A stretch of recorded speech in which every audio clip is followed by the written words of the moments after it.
দীর্ঘ বাণিজ্য যুদ্ধ, শুল্ক যুদ্ধ ও কূটনৈতিক উত্তেজনার পর অবশেষে মুখোমুখি হলেন মার্কিন প্রেসিডেন্ট ডোনাল্ড ট্রাম্প এবং চীনের প্রেসিডেন্ট শি জিনপিং। দুই নেতার বৈঠক ছিল জাঁকজমকপূর্ণ ও নানা প্রতিশ্রুতিতে ভরপুর, কিন্তু বাস্তব ফলাফলের বিচারে তা অনেকটাই শূন্য। চীনের কাছ থেকে সহযোগিতা পাওয়ার আশা করলেও খালি হাতেই ফিরতে হয়েছে ট্রাম্পকে। প্রায় এক দশক পর মুখোমুখি হলেন যুক্তরাষ্ট্রের প্রেসিডেন্ট ডোনাল্ড ট্রাম্প এবং চীনের প্রেসিডেন্ট শি জিনপিং। দ্বিতীয় মেয়াদে চীনে এটি ছিল ট্রাম্পের প্রথম সফর। বেইজিংয়ে দুই নেতার বৈঠক ছিল নানা প্রতিশ্রুতিতে ভরা।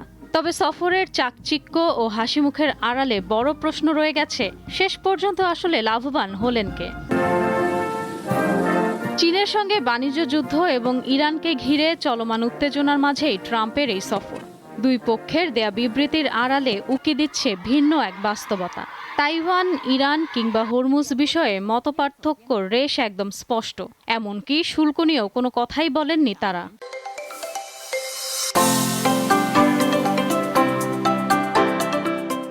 জাঁকজমকপূর্ণ আয়োজনের আড়ালে ওয়াশিংটন ও বেইজিংয়ের সবচেয়ে স্পর্শকাতর বিষয় ছিল তাইওয়ান।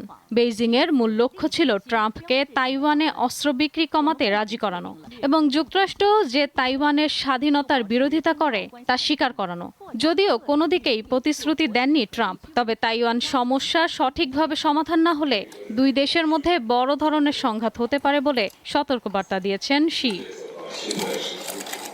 ট্রাম্পের দাবি, বেশ কিছু চুক্তি সম্পন্ন হয়েছে, যদিও চীন এখনো সেগুলোর আনুষ্ঠানিক স্বীকৃতি দেয়নি।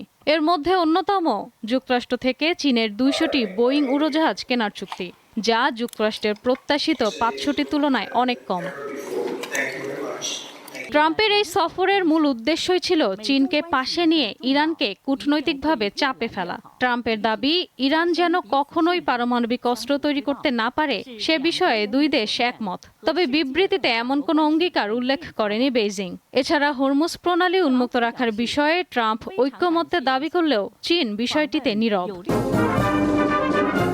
বিশ্লেষকরা বলছেন, বেইজিংয়ের জাঁকজমকপূর্ণ আয়োজন আর হাসিমুখের করমর্দন শেষে দুই নেতাই নিজ নিজ দেশের জনগণের জন্য সফলতার গল্পের প্রচার চালাচ্ছেন। তবে পর্দার পেছনের আসল চিত্রটি হলো, ডোনাল্ড ট্রাম্প এবং শি জিনপিং এখনও নিজেদের পুরনো অবস্থানেই অনড় রয়েছেন, যার মিল হওয়া সহজ নয়।